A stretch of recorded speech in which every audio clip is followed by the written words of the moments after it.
मंजू शुक्रवार जी आए और उनको अपना नियुक्ति पत्र ले।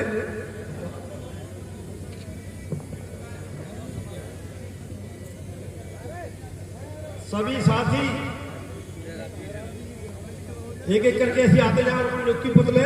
निक्की गोयल जी आए, मिशन ब्लॉक अध्यक्ष युवा केलारस के।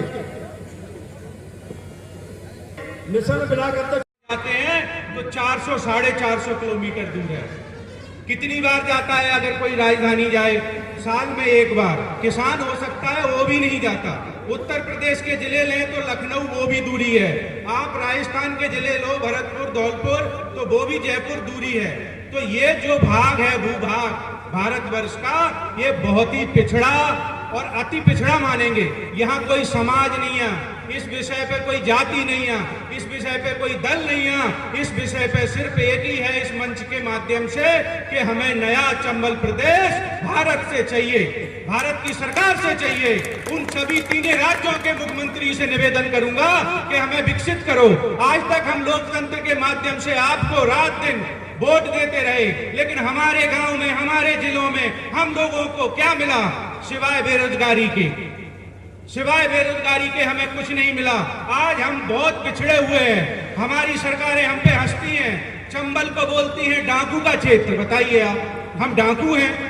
हम अगर आज मांग रखेंगे लोकतंत्र के माध्यम से तो हम डाकू हैं? नहीं, हम बागी हैं। हमने हमेशा लड़ाई लड़ी है चंबल का, चाहे वो कोई भी क्षेत्र हो, हमने सिर्फ लड़ाई लड़ी है। आप सभी से मैं बहुत आग्रह करूंगा, निवेदन करूंगा, ये इससे बड़ा मुद्दा कोई नहीं हो सकता। अगर चंबल प्रदेश नहीं बना तो आपके बच्चे कल रोड पे रहने लायक नहीं रहेंगे। आओ हम सब मिलके चंबल प्रदेश बनाएं। इसी के साथ मैं अपनी वाणी को विराम दूंगा। क्योंकि भाई बोल रहा है, क्योंकि ये किसी पार्टी और किसी बिरादरी का प्रोग्राम नहीं है। ये सिर्फ शोषित वंचित किसान नौजवान का कार्यक्रम है। हम अपनी बात इसी के माध्यम से, इसी के रूप में रखेंगे। क्योंकि मैं भी भारतीय जनता पार्टी का एक सच्चा तेजियो सिपाही हूं, मैं भी कुछ बातें रख सकता हूं। क्योंकि अभी हमारे सम्मानित बुजुर्ग विधायक जी ने जो बात रखी थी, उनमें कुछ राजनीतिक झलक दिख रही थी। इसमें से चाहे भारतीय जनता पार्टी हो, चाहे कांग्रेस हो, चाहे हाथी हो, चाहे घोड़ा हो, चाहे तमाम पार्टियां हो, उन सबको बिस्तर में बांध करके और यहाँ पर अपने सच्चे दिल और आत्मा से इस सच्ची तपस्या के रूप में और इसमें आहुति देने का कार्य किया जाएगा। तो निश्चित तौर पर मैं समझ सकता हूँ, किसान नौजवान जब जागता है, चंबल की घाटी जब जागती है, तो ये देश का झंडा जे हमेशा सनातन का परचम फहराता रहते हैं। आपको पता होगा, अभी ये हमारा धौलपुर है ना, ये तो मान लो सोने की चिड़िया है, सोने की चिड़िया है।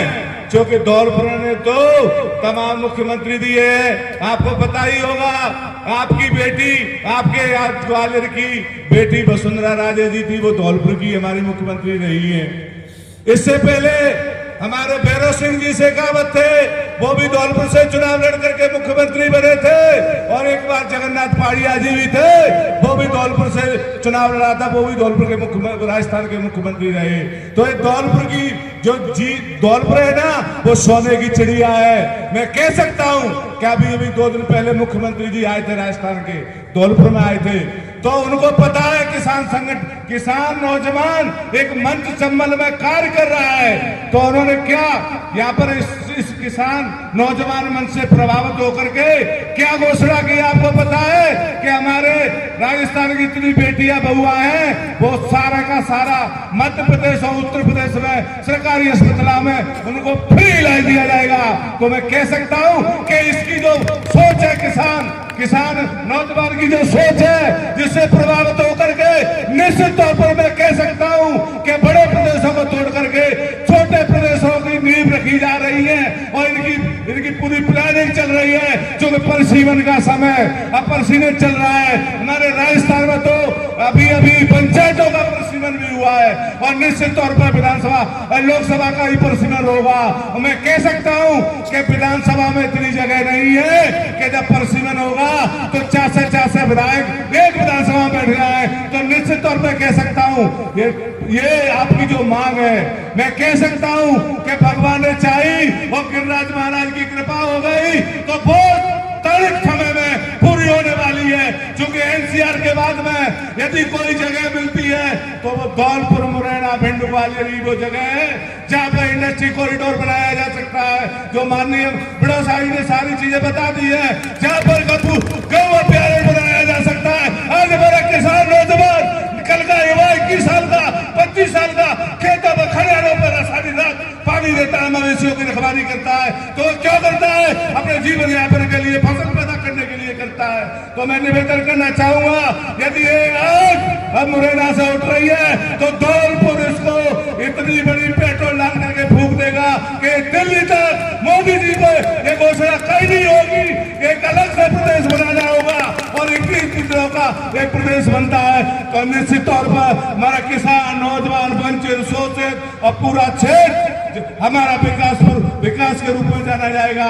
इन्हीं शब्दों के साथ और उस बुद्धिजीवी प्राणी में यही गुण की दशा दिख रही हो तो उस पर कोई रास्ता निकालता है।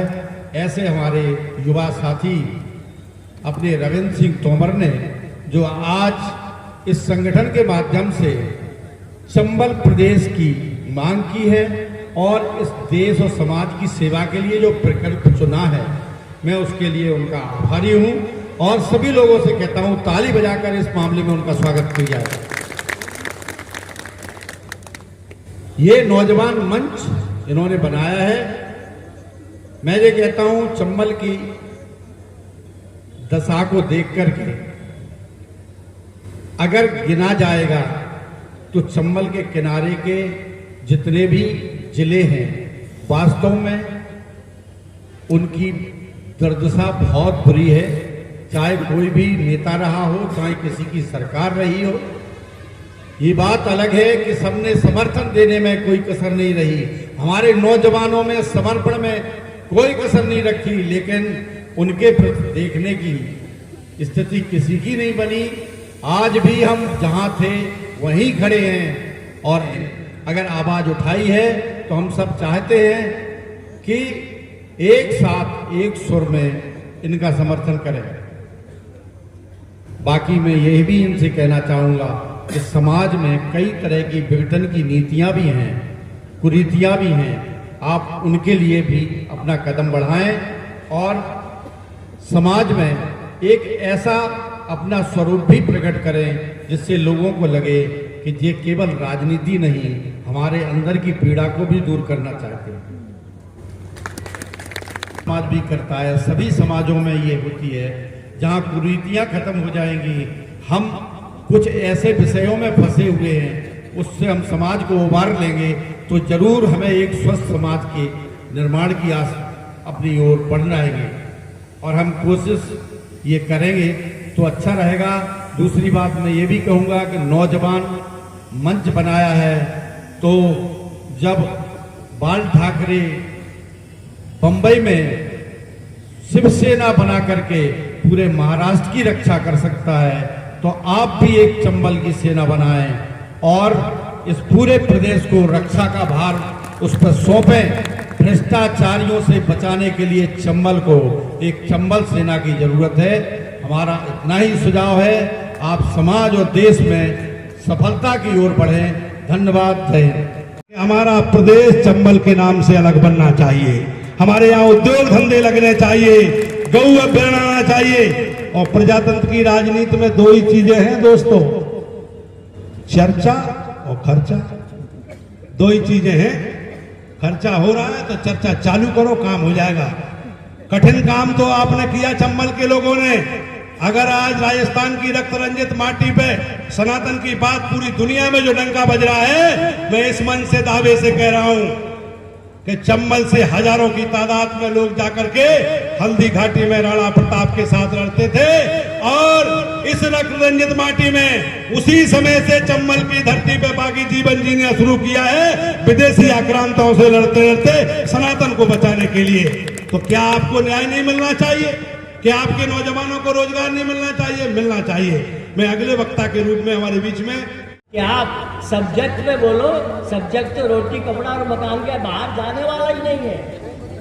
ये श्रम से पैदा होता है, किसी कंप्यूटर से नहीं आता है। और आजकल हम हो गए हैं फैंसी, सबसे बड़ा संगठन बना के 10-20 हजार आदमी इकट्ठे करो, एक बार वो करो, अखबारों की सुर्खियां बनो, अकेलना है जहां पे डूब का क्षेत्र अधिक से अधिक बन जाए। ये अविरल नहती नदियां हैं जिन पे होना चाहिए। और ये जो कछार या घड़ियाल और ये सब जो आ रहे हैं, अरे इतना रेत उठ रहा है यार, फिर भी जिंदा है वो। इतनी रोज की चोरी रोज हो रही है, रोज डकैती चल रही है, तो भी जिंदा है। तो इन घटफूटों से ये पूछो कि चोरी के बाद जिंदा है तो रेवेन्यू क्यों नहीं ले रहे हो यार? ये तो भी जिंदा रह गए।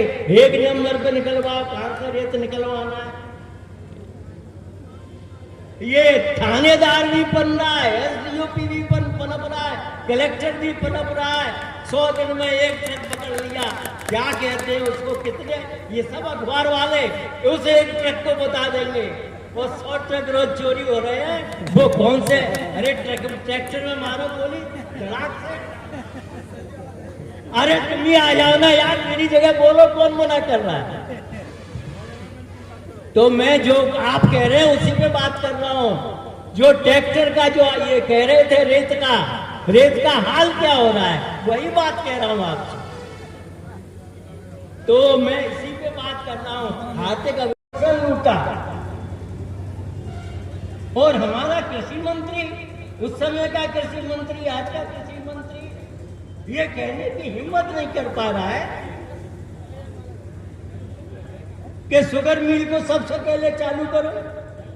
यहाँ बैठे हुए और यहाँ जितने भी बैठे हुए पत्रकार बंधु, जितना जीवन है, शुगर मिल को कैसे चालू कर जाए उसके लिए जीवन अपना भी अमृत करो। और हमारा तो है यार, जब से पैदा हुए तब से ये है कुल कहानी। तो दलाल जो हम बन गए हैं, इस दलाली से अलग हटना पड़ेगा। आज का विधायक दलाल है, मैं बिना संकोच के कह रहा हूं, सेवा का व्रती नहीं है। आज हम चाबुलिसों की एक दुनिया इकट्ठी कर रहे हैं। तो रोटी कपड़ा और मकान सबसे ज्यादा रोजगार देने वाला है, उस रोजगार को छीन कौन रहा है? आज सारे के सारे आप देखेंगे हल्दीराम और उसके कोई पैसा नहीं लगना, पूरी दुकान भरी हुई दिखती है। केवल ग्वालियर में मुरैना की गजक के नाम से सबसे ज्यादा प्रसिद्धि है, श्रम से बनती है वो। तो श्रम का जब तक पूजा नहीं होगी, इस श्रम में 10,000 रुपए देके श्रम वालों को कहा जाता है कि जाओ वोट दो, 10,000 रुपया लो और हरामियों की एक औलाद पैदा कर भला ना दे देंगे। अरे केजरीवाल क्या आया, उसने हराम की शुरू करी, सब फॉलोअर बन गए उसके। तो विषय पे ही बोल रहा हूँ, रोजगार पे बोल रहा हूँ, हराम के खाने पे बोल रहा हूँ। रोजगार खत्म क्यों हो रहा है? जो वोटर है उसकी सोच ही खत्म कर दी। सवाल ये है कि हमारे दिमाग में सोच क्या रहे, कर क्या रहे हैं, कह क्या रहे हैं। ये है सब। जिल ले जाएगा तो घरवाली सब खुश हो जाएंगे। हमने चंबल के बिहेड़ों का सबसे पहले प्रश्न उठाया। 47 लाख हेक्टर में है ये, और यमुना कछार में ही चंबल कछार आता है, चंबल नदी आती है। ध्यान हो तुम में से, उस समय यहाँ पे एक कलेक्टर था जोशी, बाद में क्या हाल हुआ वो अलग बात है। तो एक हवाई जहाज से उस समय बमूल कि ये पड़त हो रही है, ये कैसे भी हो, तो बमूल का बीज छिड़का गया उस 27 लाख हेक्टर को बचाने के लिए। और ये सबको मालूम है 500 हेक्टर जमीन इस प्रदेश में से 500 हेक्टर जमीन चंबल जो श्योपुर से शुरू होता है और अटेर पे जाके 500 हेक्टेयर जमीन हर वर्ष जा रही है। उपजाऊ जमीन है, एल्यूमिनियम मंडी है। ये हमने उठाया था तो तब वो उसमें लिया। इसके बाद गजराज सिंह जी ने उठाया, तो गजराज सिंह जी के बाद कमाओ खाओ मस्त रहो, ये जब से विधायकों में आया है तब से किसको चंबल की पड़ी, किसको किसान की पड़ी और किसको मजदूर की पड़ी है। एक लेग बैक 3 चीज जब से आ गई राजनीति में सब सत्यानाश हो गया। उसको तो कहते नहीं हो। रोजगार की बात होगी कहाँ, किसान की बात होगी कहाँ, जहाँ सेवा का व्रत नहीं रहा। हम दलाल बन गए। एक विधायक एक 5 बार बन जाए 100 साल में। ये जब प्रवृत्ति आ गई तब कहाँ किसान कहाँ मजदूर, सब पाखंड। इस पाखंड में हम जी रहे हैं। बढ़ाया, मध्य प्रदेश के अलावा राजस्थान और उत्तर प्रदेश में संगठन का विस्तार किया। आज के कार्यक्रम का मकसद पत्रकारों के सम्मान के अलावा इस मंच परिवार के संगठन का विस्तार करना भी है। इस मंच पर विराजमान जितने भी पदाधिकारी बैठे हुए हैं, ये का हमारा अध्यक्ष होगा, प्रत्येक बूथ पे अध्यक्ष होगा और एक विधानसभा के हिसाब से पूरा सिस्टम बनाएंगे। सड़क से लेके सदन तक लड़ाई लड़ेंगे। जो नेता आपकी आवाज नहीं उठाएगा, जो आपकी आवाज में शामिल नहीं होगा, तो कम से कम उसे इनाम भी दे दोगे। और संगठन जब आपके पास मजबूती से होगा तो आपकी आवाज सड़क से लेके सदन तक गूंजेगी। एक विधानसभा में 300-400 कार्यकर्ता हमारे तैयार हो रहे। हमने जालौन में, इटावा में, औरैया में, भिंड में और मुरैना में ये तैयारी कर ली है। धौलपुर में तैयारी कर ली है, करौली में कर ली है। 8 जिलों का अभी तक गठन हो गया है और अगले 1 साल के अंदर पूरे 21 जिलों का गठन होगा। और अगले चरण में बड़े बड़े आंदोलन जिला हेडक्वार्टर पे होंगे, जिसमें 1-1 लाख लोगों की भीड़ इकट्ठी होगी। क्योंकि ये जनता का मिशन है, हमारा मिशन नहीं है, ये जनता का मिशन है। और ये काम हो गया, लोगों को रोजगार, नौजवानों को मिल गया, इस क्षेत्र का विकास हो गया, हम सबके जीवन का उद्देश्य पूरा हो गया, मानव होने का फर्ज भी पूरा हो जाएगा। ऐसा वृंदावन बिहारी लाल की कृपा से कह रहा हूं मैं अगले वक्ता के रूप में। और हमारे नौजवान जाकर के बना रहे हैं वहां महाराष्ट्र और गुजरात में, उसकी 6 गुनी कीमत हम दे रहे हैं। इसलिए ये आवाज बुलंद होनी चाहिए कि इंडस्ट्री यहां आनी चाहिए ताकि हमारे क्षेत्र में रोजगार मिले लोगों को। और अगली बात जो हमने रखी है वो भगवान कृष्ण की जो प्रिय गौ माता 33 कोट देवताओं का निवास है। आज गौ माता सड़कों पे भटक रही है, सड़कों पे भटक रही है। किसान के सामने संकट है कि किसी किसान के पास 2 बीघा जमीन है और वो 2 बीघा जमीन गौ माता के लिए अगर वो फ्री छोड़ दे तो उसके बच्चे भूख में मरेंगे। और अगर गौ माता को हटा रहा है वहां से तो उस पर पाप लगेगा। तो उसके सामने ये संकट है। हम चाहते हैं कि गौशाला से सरकार पूर्ति नहीं कर पाएगी। गौशाला लगातार राजस्व खर्च करने वाली व्यवस्था है, लेकिन गौ अभ्यारण्य बना दिया जाए तो 1 टाइम इन्वेस्टमेंट है, लॉन्ग टाइम उससे राजस्व मिल सकता है सरकार को। इसलिए गौ अभ्यारण्य इस क्षेत्र में हजारों एकड़ जमीन 38,000 वर्ग किलोमीटर एरिया में जब 748 वर्ग किलोमीटर एरिया आपने चीता अभ्यारण्य के लिए दिया है तो उससे ज्यादा जरूरी है कि गौ अभ्यारण्य बनना चाहिए। उतने एरिया में अगर गौ अभ्यारण्य बन गया होता तो यहाँ 3 राज्यों की गौएं रह सकती हैं और उसमें दूध का उत्पादन बढ़ेगा, कंपोस्ट की खाद मिलेगी और आयुर्वेद में अमृत है गौमूत्र, उसके प्लांट भी लगाए जा सकते हैं।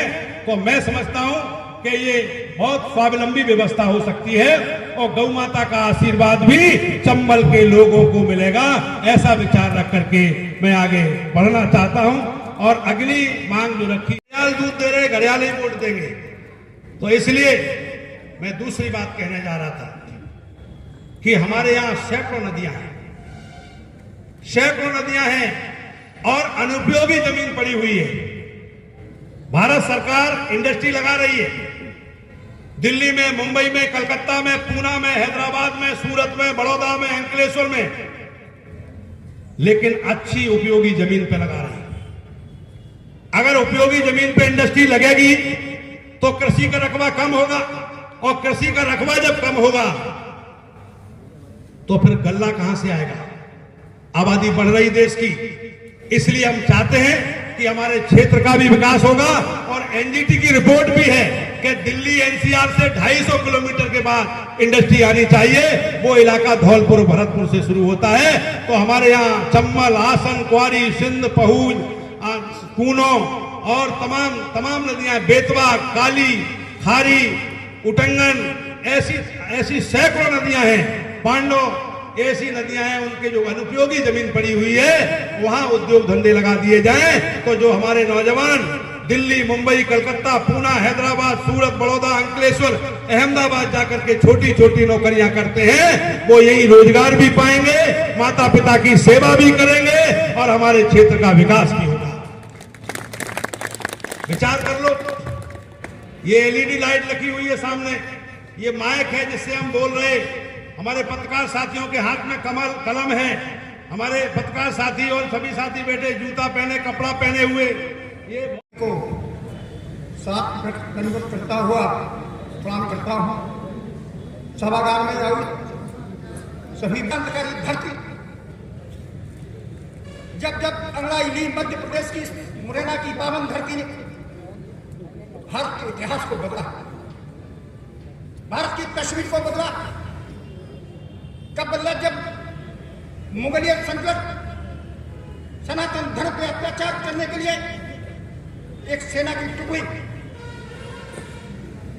जब मुरैना की सरहद पर पधारी, तो यहाँ के क्रांतिकारी परमवीर योद्धा छत्री वंश से सम्मानित ठाकुर श्री ओमवीर सिंह ने अपने तेग और तलवार की दम पर उन अत्याई मुगलिया संकट के सेनापति के सिर कलम कर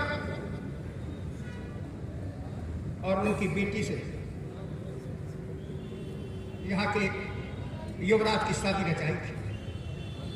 जहां सिकंदर हमारे देश में आक्रमण करने के लिए आया, तो सिकंदर का सेनापति सेल्यूकस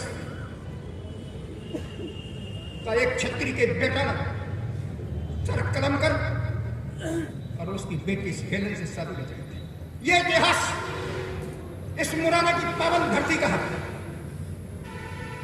और आज एक और बहादुर सेनापति जब हमारे बीच एक बेटी दिल्ली से इस बात की चर्चा करती है, तो यह राजस्थान की धरती के सनातन धर्म के बेटे का सर कलम पर कन्हैया।